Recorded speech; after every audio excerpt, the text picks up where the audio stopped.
Because I don't have any confidence about anything, but I have clarity. If you are just confident, you will blunder through life.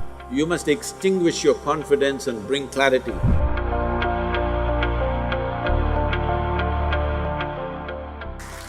So, Sadhguru, you are so reverend and you are so cherished. Do you ever get a superiority complex? Right now, yes.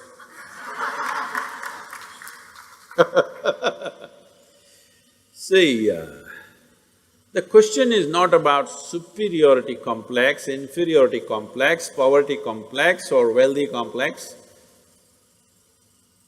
That you have a complex is a serious problem, isn't it? Whatever kind it is.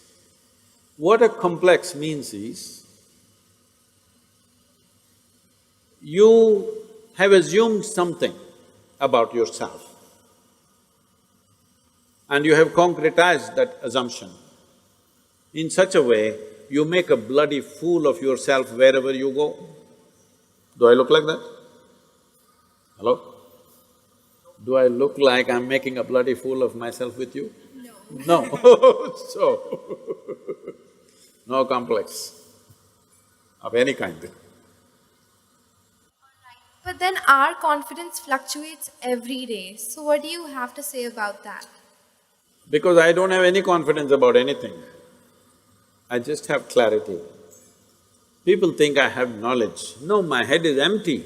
That's why to make it look little substantial, I have a turban. It's totally empty always. But I have clarity. Clarity means what? You see things the way they are. Knowledge means what? You have fixed information about everything. If things have changed, you will not see it the way it is. That's as good as being blind.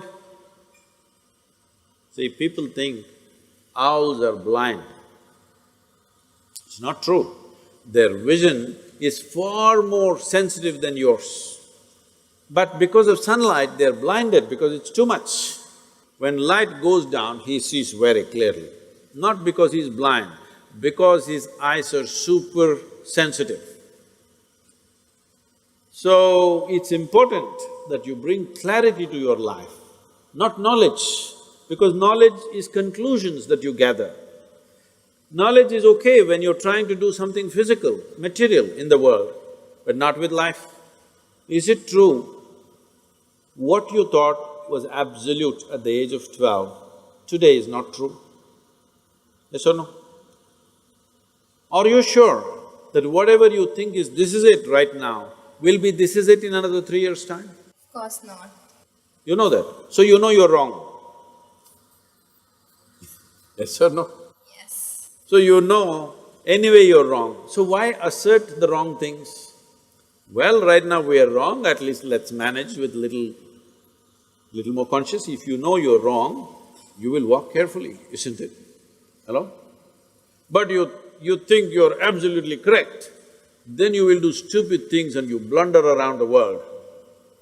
If you know you're not seeing properly, will you walk carefully or no?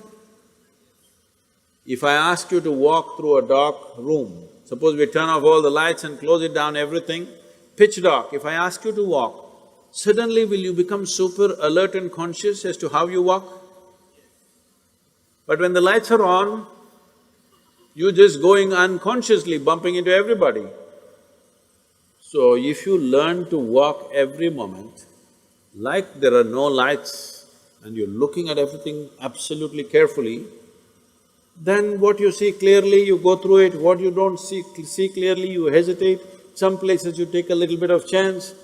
But if you are just confident, you will blunder through life, we don't know where you will get in and what you will get trapped into. Most people are trapped into their professions, their family situations, their social situations in such a way, they all became like this.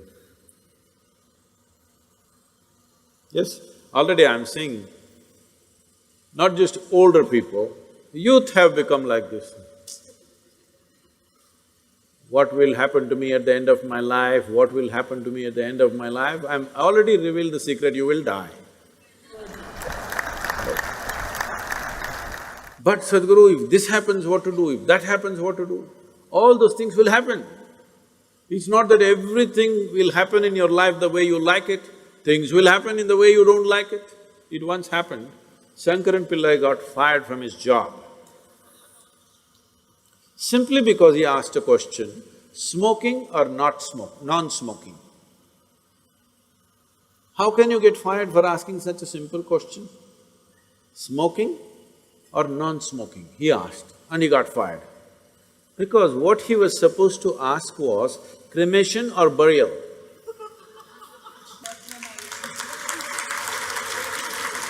So, many times what you do, thinking I'm right, may be irrelevant to the situation in which you exist. So the most important aspect of your life is you're relevant, not right. You're just relevant. To the existing situation, you're relevant. I am right, I am right, I am right. This is confidence. You being right, nobody cares. All the idiots who think they're right, nobody wants to listen to them, nobody wants to be around them, isn't it? People who always think, I'm right, you want to be around them? No, the important thing is you're relevant to the situation in which you exist. If you have to bring relevance into your life, you must extinguish your confidence and bring clarity. To develop clarity, there are many systems. See, to develop your muscle, there are systems, isn't it? Similarly, to develop clarity, there are many systems. Unfortunately, our education system is dulling clarity in so many ways. Some of the research studies in the university shows that if a child goes to kindergarten and goes through 20 years of education, I'm sorry, I'm saying this is an educational institution, 20 years of education and comes out, let's say, with a PhD, they are saying 70% of their intelligence is irrevocably destroyed. So you have a knowledgeable idiot. What do you do with this? Well, you can impress people by throwing information, but this whole game of impressing people, throwing this information and that information around is all going to go because that Google lady is better than any of these idiots. Hello? It's really amazing. I am just traveling to wherever, let's say I'm flying to United States or Africa or somewhere, I just ask, what is the morning temperature in Entebbe? I'm landing there. Without batting an eyelid, in 2 seconds, she tells me it's 14 degrees centigrade and by afternoon it's 18 degrees centigrade, by evening it's again 12 degrees centigrade. Who could ever say this? Hello? She may not be perfectly right, but she's almost there. So, people who are carrying a basket of information on their head and feeling superior, I want you to understand this in this country and everywhere else in the world.